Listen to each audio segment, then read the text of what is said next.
Hai Sobat Investor, apa kabar? Ketemu lagi di Investor Academy Indonesia bersama saya Andre Rukito.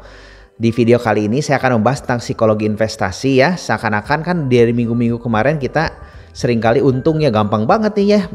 Investasi saham ya, ada beli ini naik, beli ini naik. Mungkin yang kita juga ada beberapa yang di videokan kita bahas juga naik. Ya mungkin ada sebagian teman-teman juga cuannya cukup lumayan. Nah ternyata ini masa-masa bullish, kalau kita sebutnya masa-masa kita mulai senang. Nah ada masa-masa sulit di masa-masa kelam, di mana juga teman-teman harus belajar juga. Tidak hanya cuma di masa-masa senang saja. Nah makanya kita ngobrol sama Pak Donald dan GVV, kita kupas lagi pengalaman-pengalaman mereka di masa-masa itu ya, supaya teman-teman bisa belajar dan siap untuk nanti. Oke, nah bagi teman-temannya juga yang ingin belajar tentang fundamental ya, saya akan cantumkan di sini linknya ya, playlistnya ya. Dan bagi teman-teman juga yang ingin belajar psikologi yang lain ya, supaya kita diimbangi, saya akan cantumkan di sini juga. Oke, kita mulai.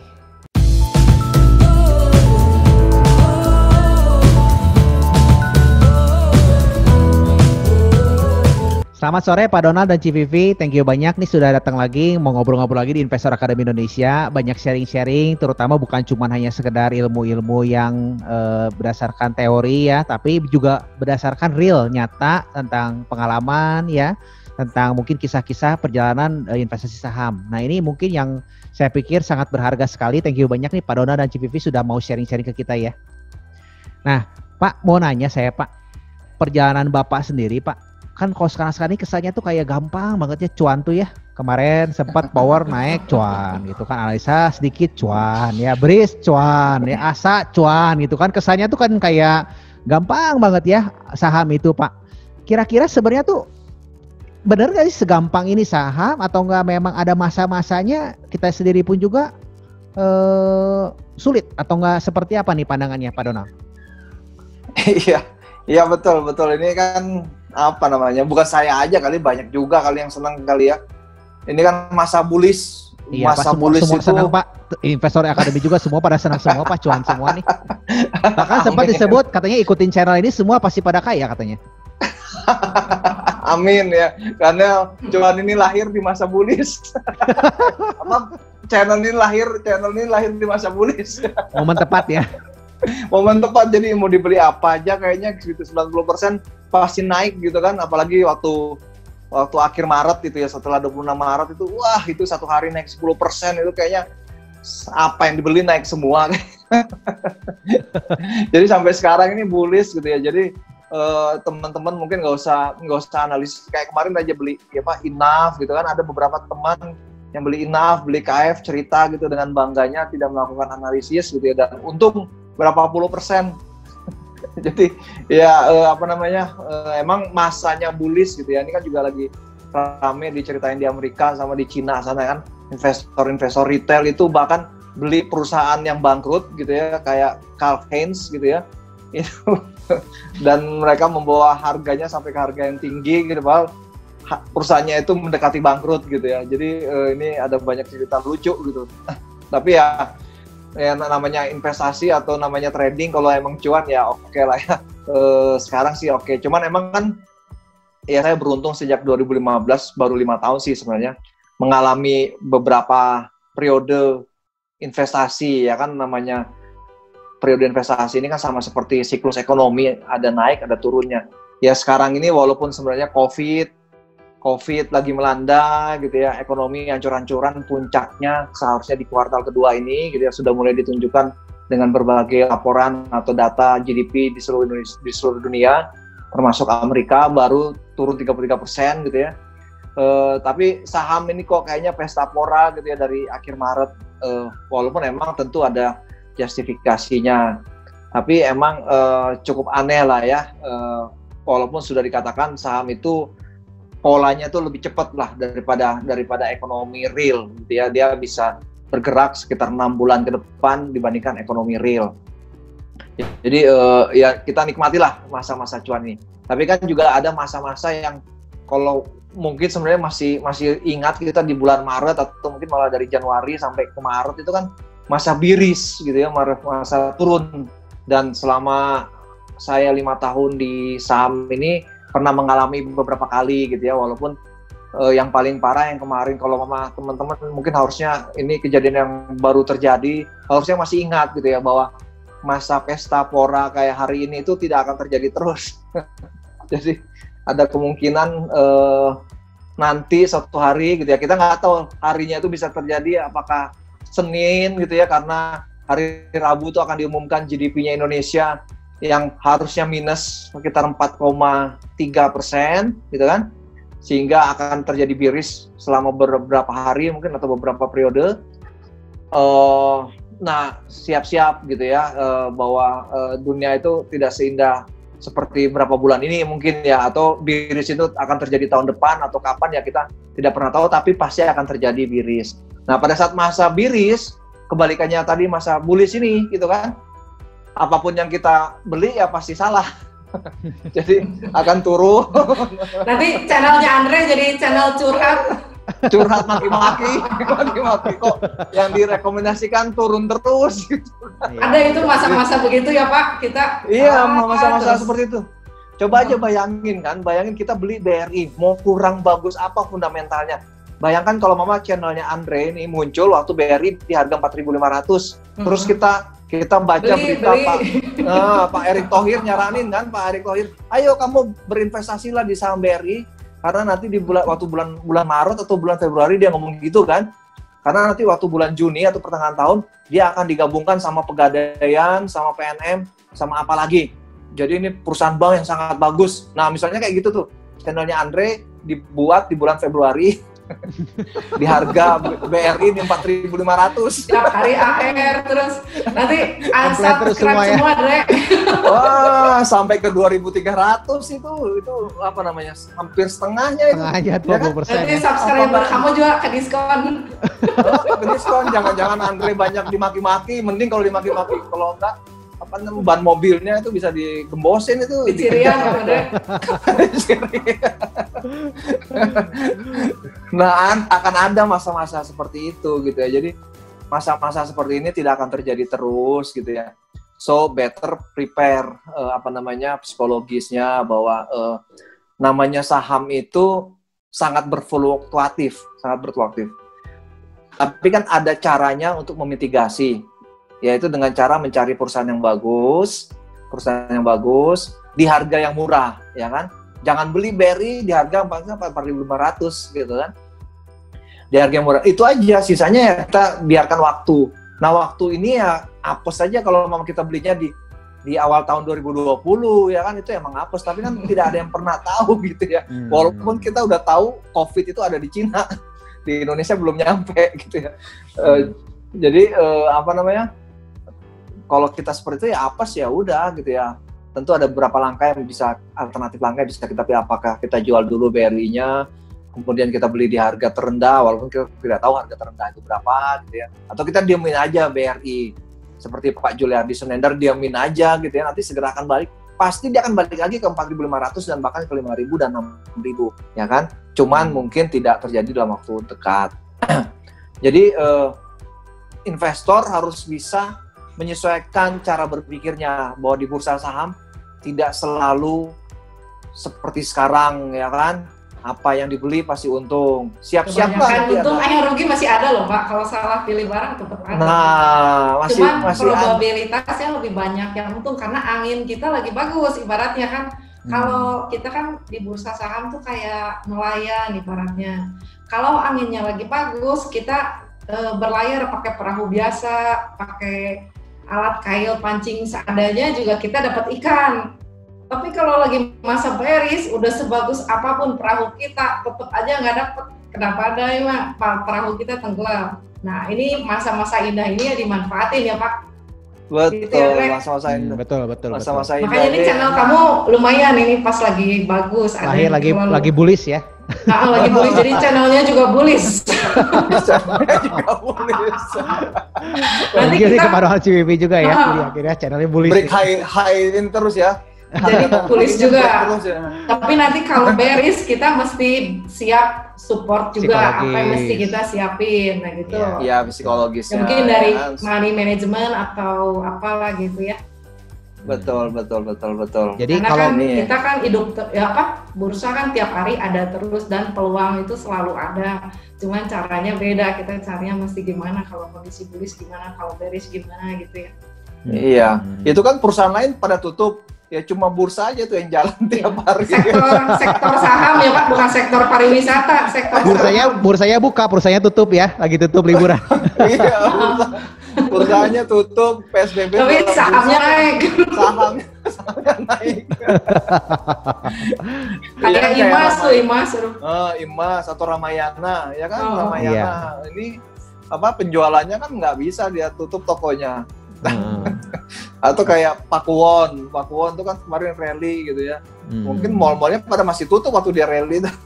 Iya, betul. Jadi belum tentu juga ya, dan ini kalau kita ngomongin ada masa-masa kelamnya juga ya, masa-masa di mana kita juga mungkin sebagus apapun fundamental atau enggak ceritanya pasti akan ada selalu masanya di mana harus ngikutin pasar juga ya, nggak bisa untung gitu ya Pak ya. Nah Pak, kalau sikap kita, posisi kita saat itu ya, bagi Pak Donald sendiri harus kayak gimana nih Pak? Misalkan contohnya kita apa yang sebaiknya investor lakukan gitu Pak? Kalau menurut Pak Donald sendiri di saat mungkin pasarnya mendukung, pasarnya tidak mendukung. Masa-masa gitu, sulit ya kan. Jadi emang misalnya kayak saya emang mengalami yang pernah yang minus gitu kan. Jadi apapun yang dibeli salah. Jadi nggak pede itu lama-lama ya, ini kok salah terus gitu. Ada masa-masa gitu ya Pak? Waktu tahun berapa itu ya? Ada. Kok gua salah terus gitu. Benar. Jadi kita mengevaluasi lagi gitu kan, cara kita benar atau tidak gitu ya. Waktu itu emang saya sempat waktu di 2019 itu kan karena mungkin terpengaruh Tekim kali ya Ci ya, Tekim NKP, pinginnya nyarinya yang 10 kali lipat terus gitu kan. Iya tuh. Betul. Itu salah. Nggak mau yang 20-30% nggak mau kan? Nggak mau yang 20-30%, 50-100% nggak mau, maunya yang 1000%. Wah ini salah gitu kan, maruk. Jadi evaluasi. Ya saya keluar gitu. Jadi begitu saya keluar sebagian besar dana saya 70%, mulai berpikir lagi, belajar lagi kan, diperdalam lagi, coba lagi lihat buku, ya buku-buku yang dulu pernah dibaca ulang lagi gitu ya. Apa yang salah, jadi keluar. Nah, kebetulan kemudian sahamnya turun semua kan pada saat saya keluar Agustus tahun lalu, terus belajar lagi, baca lagi gitu ya.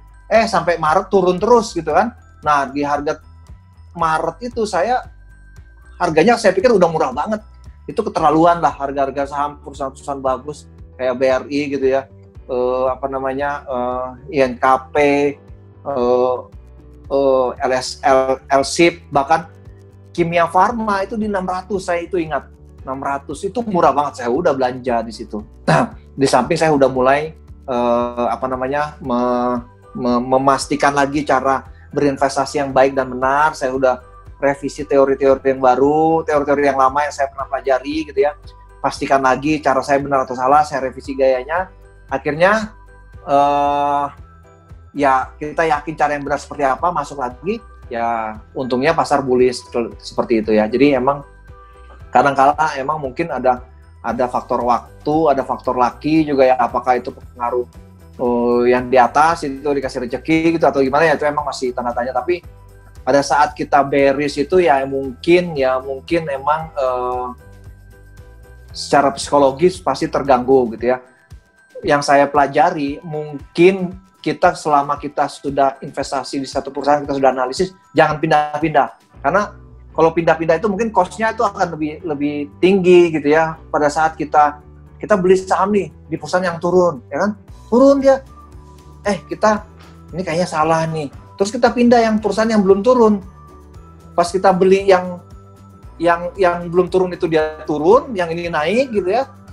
Jadi kita semakin ke bawah, gitu lagi pindah lagi. Nah ini bahaya gitu ya. Jadi emang kalau mama kita mengalami seperti itu waktu yang tepat untuk kita coba berpikir lagi apakah cara kita benar atau salah gitu ya, reflektif lagi, baca-baca lagi gitu ya, kesempatan kita untuk baca-baca lagi gitu ya, evaluasi lagi apakah tentu juga yang harus kita pelajari, jangan pernah kita berhenti di bursa saham, ya kan? Kalau saya waktu kemarin seperti itu, misalnya saya sempat mengalami kerugian cukup besar 1 miliar kalau nggak salah di 2019. Itu kan cukup besar ya kan. Tapi satu hal yang saya pasti dalam kepala saya nggak akan berhenti dari bursa saham. Itu yang harus, karena kadang-kala ada beberapa pemula atau investor yang kemudian mengalami kerugian cukup besar, apalagi dia baru pertama masuk, terus dia ngambil kesimpulan bahwa bursa bukan tempat yang tepat buat saya. Nah itu bagi saya salah gitu ya. Jadi mungkin sebenarnya waktunya untuk kita belajar lagi, baca-baca lagi gitu, yakinkan lagi, sehingga kemudian kita bisa lebih jago gitu ke depannya. Berarti ada momen-momen juga, ada momen-momen juga di saat kita juga belum tentu 100% benar, karena tidak mungkin juga kalau tidak diimbangi oleh pasar ya, psikologis pasar ya. Nah Ci, kalau dari pasarnya nggak dukung ya. Nggak dukung ya. Nah dari Cici sendiri ada tips and trick nggak Ci? Maksudnya jadi di saat momen seperti itu apa yang sebaiknya dilakukan, atau nggak dari trader sendiri teknikal, atau dari pandangan Cici sendiri gimana Ci? Ya kalau dari kita sih pengalaman yang udah-udah ya, kalau lagi beres gitu orang-orang jadi pada lebih religius sebenarnya ya, ada bagusnya juga yang jarang berdoa lebih rajin. Terus banyak kan orang pakai ini ngarepmologi, ngarep naik gitu ya. Tapi kalau dari ngarepmologi sama cocokmologi ya gitu. Kalau dari terus sama kalau di teknikal sih biasanya saya kalau lagi turun gitu ya saya antepin aja ya candlenya sampai turunnya berhenti. Jadi dia nggak bikin lower low, udah bikin base turun, antepin kita jangan masuk dulu karena kan kita berhak keluar duluan. Kalau trader kan saya daripada ke bawah untuk rugi dalam kan saya keluar dulu gitu, ada patokan stop loss-nya saya keluar dulu, nanti kondisinya udah aman kita masuk lagi. Nah terus ada lagi satu, kalau lagi merah banyak begitu, pilih yang hijau, yang naik. Berarti dalam kondisi jelek aja tetap ada yang ngumpulin barang. Dulu saya nemu Kalbe itu di situ sama Unilever. Kenapa ini semua merah, AR bawah, dia mah AR tuh mantul terus, AR bawah teh ada lagi. Nah kadang-kadang ada masa begitunya juga, oh lihat aja beli yang hijau waktu merah semua. Iya, betul. Berarti kan buying power-nya tetap ada kan. Ya udah cari aja warna hijau di antara yang merah semua kan kelihatan. Nah kalau dari saya sih itu ya sama poin penting tuh. Cash-nya disimpan ya Pak, jangan ngumpulin dulu kalau kita belum terlalu yakin. Ya, baik kita siapkan dry powder ya berarti ya. Amunisi. Jadi kalau mau misalnya ada yang bagus, ada yang reversal kan kita masih bisa masuk di dalam posisi baru daripada kita punya saham yang floating loss. Floating loss semua di saham kan, kita secara kejiwaan juga milihnya jadi nggak tenang, stres kan. Tapi kalau ini dry powder siap belanja mau tembakin aja udah tinggal ini gitu yang pilihnya gitu. Nanti akan ada momen-momen juga, sekarang ini kan lagi mulai bullish nih kasarnya mah. Pasti akan ada satu momen lagi juga, wah bullish banget ya Ci ya. Iya. Nah di saat seperti itu juga kan mungkin banyak yang euforia atau enggak ikut sama-sama pengen ngejar juga ya. Iya. Betul. Nah, berarti video ini sudah disiapkan dulu sebelum itu terjadi ya Pak ya sama Pak Cipipi ya. Iya, siapkan untuk dry powder dulu ya, hati-hati jangan ngikutin juga ya. Iya, jadi jangan sampai uang cash kita itu habis untuk saham ya kan, harus mulai diperbanyak lah kalau kalau harganya udah naik nih, misalnya kalau saya nih nanti harga ISG misalnya di atas sudah mulai tembus 6.000. Nah, itu saya sudah mulai mengurangi saham saya, jadi harus mulai nambah dry powder, ya kan? Karena ada takutnya itu harganya sudah terlalu mahal. Tapi pada saat nanti sudah mulai kayak kemarin yang di harga hampir 3.900 ya, di bawah 4.000 tuh, nah itu banyakin di saham. Jadi pada saat harganya murah, bukan terbalik ya Pak ya? Di saham. Hati-hati ya terbalik juga ya. Banyak yang terbalik, namanya juga saham, salah paham Pak. Nah, tadi yang kata Chief itu juga bagus. Jadi pada saat bearish itu, coba kita analisis, cari-cari kan di setiap masa ekonomi itu, walaupun emang dia sulit atau krisis, pasti ada perusahaan yang diuntungkan, ya kan? Pasti ada perusahaan. Jadi kayak kemarin itu saya sempat trading sih, emang tradingnya yang misalnya kayak kimia farma, ya kan? Ini siapa sih, industri apa sih yang akan diuntungkan? Industri apa yang akan diuntungkan dari masa-masa COVID ini? ya kan? Oh, kita lihat pasti farmasi, satu. Yang kedua teknologi, dan yang ketiga kita lihat cari apa lagi? Ternyata itu adalah CPO, ya kan? Jadi kalau bisa kita cari perusahaan-perusahaan yang seperti itu, di samping tentu ada kesempatan yang sangat langka yang bisa kita dapatkan untuk bisa mencari perusahaan sebagus Power, ya kan? Perusahaan Power, apalagi kalau kita bisa masuk BRI di harga 2.300, 2.400, 2.500, itu juga bagus gitu ya. Tapi kita cari perusahaan apa nih yang kira-kira kinerjanya bukan cuma tidak terganggu, tapi malah mungkin positif, gitu kan? Perusahaan-perusahaan apakah itu? Ya farmasi, teknologi, sama CPO. Ya walaupun tidak semua gitu ya, tapi kita lihat satu-satu apakah yang kemudian terlihat dan terbukti kan. Misalnya kemarin farmasi, walaupun saya cuma trading tahu gitu, pegang lama gitu ya Ci ya. Jadi, tapi karena nggak tahu jadi ada lepas gitu kan. 600 beli Kimia Farma. Itu saya lupa dijual berapa, itu cuma berapa hari naik luar biasa. Udah cuan mah bener lah Pak, nggak ada salahnya. Karena kan kalau lagi saham turun mah beres, semua juga turun. Cuman bedanya yang bagus tuh naiknya duluan. Nah itu pinter-pinter yang kita cari ya, yang bagus tuh yang mana kesempatan kan. Kasarnya semua diskon 50% kan, 7% kemarin rata-rata turun semua 7%. Tapi kan kinerja dari masing-masing emiten kan turunnya nggak sama semua, malah ada yang naik. Nah itu yang kita cari ya Pak. Betul. Dan mungkin juga kalau masa bullish seperti ini mungkin ada momentum gitu ya Ci ya. Iya. Jadi misalnya momentumnya kemarin PSBB udah mulai dilonggarkan. Nah, itu masuk ke properti, mall, dan wah itu apa sih perusahaan yang bagus, yang paling bagus di bidang properti dan mall, ya Pakuwon, ya kan, beli Pakuwon. Dan naik itu kenceng lumayan 20-30%, ya kan. Terus kemudian apalagi nih, ternyata ekonomi Indonesia mulai membaik, rupiahnya mulai menguat, ya kan, mulai turun tuh dari 16.000 sampai ke 14.000. Apa sih yang diuntungkan?